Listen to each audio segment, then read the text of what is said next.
Assalamualaikum guys, selamat datang ke SRTV. So, keputusan untuk perlawanan pertama Sabah FC menentang Penang Racing Lakers berakhir dengan satu keputusan yang there's a mix feeling lah untuk perlawanan ni, especially bila aku baca lagi di orang komentar.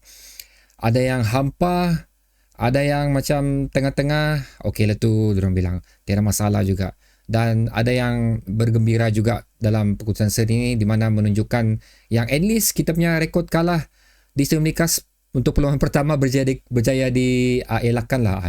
Itu adalah di antara mixed feeling yang aku baca daripada ruang komentar yang telah dilakukan baik di SRTV dan juga baik di Facebook page. So di sini kita lihatlah macam mana perasaan ataupun apa yang diingini oleh fans-fans Sabah FC untuk perlawanan pertama ni, especially, dan sebelum tu banyak lagi kabar-kabar yang mengatakan dua pemain utama kita, Ramon dan Sadil, tidak dapat diturunkan, dan itu adalah menjadi prank untuk perlawanan ni di mana mereka diturunkan jugalah dalam perlawanan menentang Penang, dan mereka juga memberikan aksi yang cukup bagus. Tapi seperti mana kita tahu, Ramon ditukarkan pada minit ke separuh masa kedua. Aku tak berpasti minit ke berapa tu, oleh kerana macam aku nampak krem gaya dia, dan Sadil diteruskan di sepanjang perlawanan.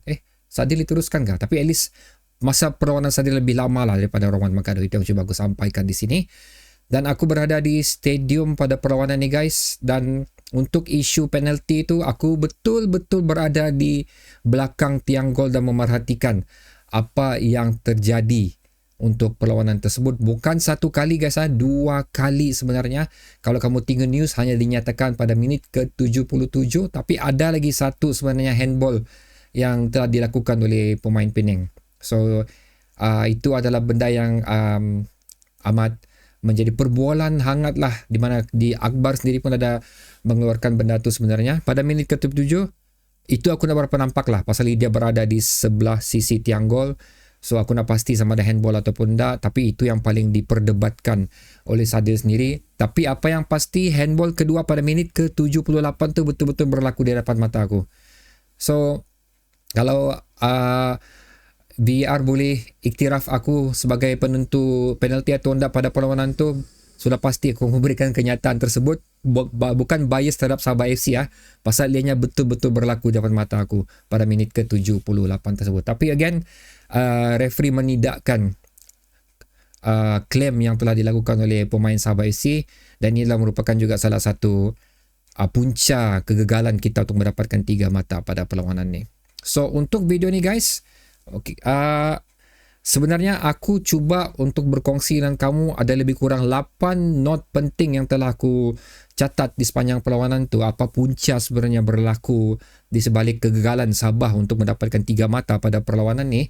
Tapi bagi aku macam yang aku akan reserve dulu pendapat aku untuk perlawanan pertama menentang Penang ni.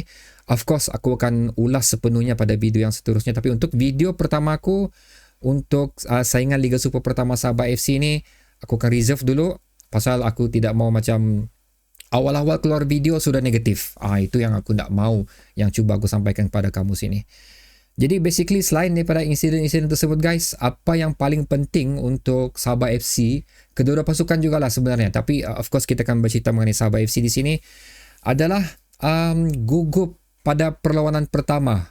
Itu yang aku dapat simpulkan di sepanjang 90, actually hampir 100 minit jugalah perlawanan ini sebenarnya. Agak gugup pemain-pemain Sabah, especially pada separuh masa pertama.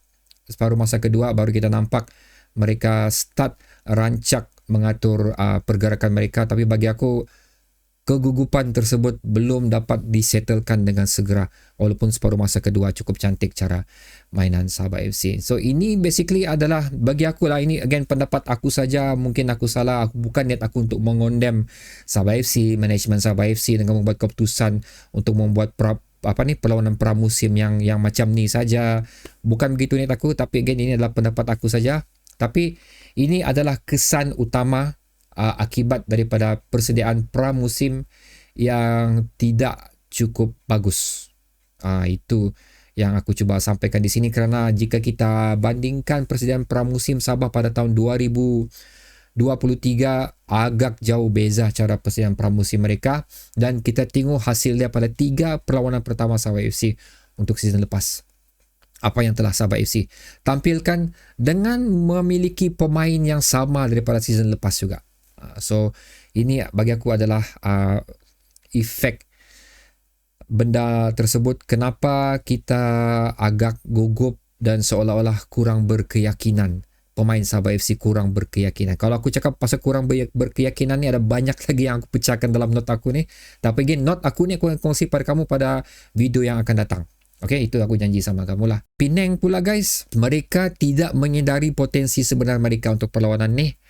Sebenarnya kalau Penang ataupun head coach Penang dapat menghidu apa yang dilakukan oleh Sabah FC, especially pada separuh masa pertama, aku boleh katakan almost 3 gol mereka boleh lakukan sekiranya disempurnakan dengan jayanya, sudah pasti. Pasal Penang mempunyai peluang untuk melakukan counter attack yang cukup bagus sebenarnya. Aku percaya di hadapan mereka juga mempunyai beberapa pemain yang mempunyai kelajuan yang cukup bagus, tapi mereka tidak memanfaatkan kelebihan mereka di bahagian hadapan akibat daripada apa yang telah dilakukan oleh Sabah FC yang seringkali meninggalkan hanya beberapa players ya di bahagian belakang tersebut. Sekiranya Penang memanfaatkan peluang tersebut, macam macam tadi, mesti lebih daripada 2 gol berjaya dilepaskan oleh mereka. Jadi apapun ini, aku dikenakan gini, aku puji juga dengan defender Sabah FC yang berjaya mengawal bahagian benteng mereka, menghidu apa yang cuba dilakukan oleh Penang FC. Dan aku memuji di sini, ini mungkin bakal menjadi kontroversi lah. Aku memuji di sini Dominic Tan guys. Walaupun dia bukan favourite aku dalam beberapa season lepas, tapi apa yang ditampilkan oleh Dominic, especially aku melihat di sini dia selaku last man untuk Sabah FC pada perlawanan ini, beliau berjaya mematahkan beberapa hantaran, beberapa percubaan, beberapa cross lorongan yang dilakukan oleh Penang pada perlawanan ini. Kalau bukan kerana beliau juga, aku rasa banyak perkara yang tidak diingini boleh berlaku juga untuk Sabah FC, dan Penang sekali lagi pasti akan berjaya untuk mengejutkan Sabah FC di Stadium Likas. Antara benda-benda lain lagi yang syok untuk kongsikan sebenarnya guys, ini aku rasa gagal ditangkap oleh media, tapi ini adalah pertembungan 2 goalkeeper yang memang dalam list aku, yang aku memang suka. Of course, satu goalkeeper kita Apek, dan satu adalah prospek muda under 23 yang dimiliki oleh Penang secara loan daripada Selangor, iaitu Sheikh Izan. Sheikh Izan ni adalah individu yang kalau boleh aku mau Sabah FC ambil dia, tak kira secara loan apa, untuk berada di bahagian gawang Sabah FC, kerana kita tengok pertembungan di antara 2 goalkeeper ni berjaya melakukan persembahan aksi mengawal kotak D mereka dengan cukup bagus. Kedua-dua pasukan basically banyak membuat percubaan, tapi again kedua-dua goalkeeper ni memberikan satu orang persembahan yang bagus. Of course Apek memang matang sudah, I have no doubt dia boleh kawal kotak D Sabah FC, tapi apa yang aku bangga sini tengok, aku suka tengok adalah cara Sheikh Izan sendiri mengawal kotak D. Beliau memang cukup bagus. Aku puji yang prospek untuk Harimau Melaya ni especially, dan sekali lagi aku mengatakan sini, kalau boleh aku mau Sheikh Izan ni bersama Sabah FC. Dan apa lagi benda-benda yang lain di sini, Sifu tidak disenaraikan langsung dalam kesebelasan utama guys, tidak dikatakan mengalami kecederaan, tapi tidak ditampilkan dalam skuad Sabah FC bagi perlawanan ni. Itu pun antara kerugian yang bagi akulah kerugian besar, kerana kalau adanya Sifu, aku tak cakap kita akan bertambah baik, tapi at least beliau mempunyai cara pengawalan bola yang lebih matang ataupun lebih sistematik daripada apa yang kita nampak pada perlawanan ni. So okay guys, itulah dia. Sebelum aku mengakhiri, man of the match perlawanan ni diberikan daripada Sabah FC kepada Sadir Ramdhani. Aku bersetuju dengan apa yang diputuskan oleh Sabah FC, tapi kalau aku meletakkan Apek lah. Apek adalah merupakan individu yang terpenting pada perlawanan ni, kerana perlawanan ini berakhir dengan 0-0. Kalau bukan kerana kematangan Apek mengawal tiang gol Sabah FC, sudah pasti akan menjadi bencana untuk Sabah FC. So again guys, ini adalah ulasan aku yang aku bilang aku reserve dulu pasal aku nak negatif sangat.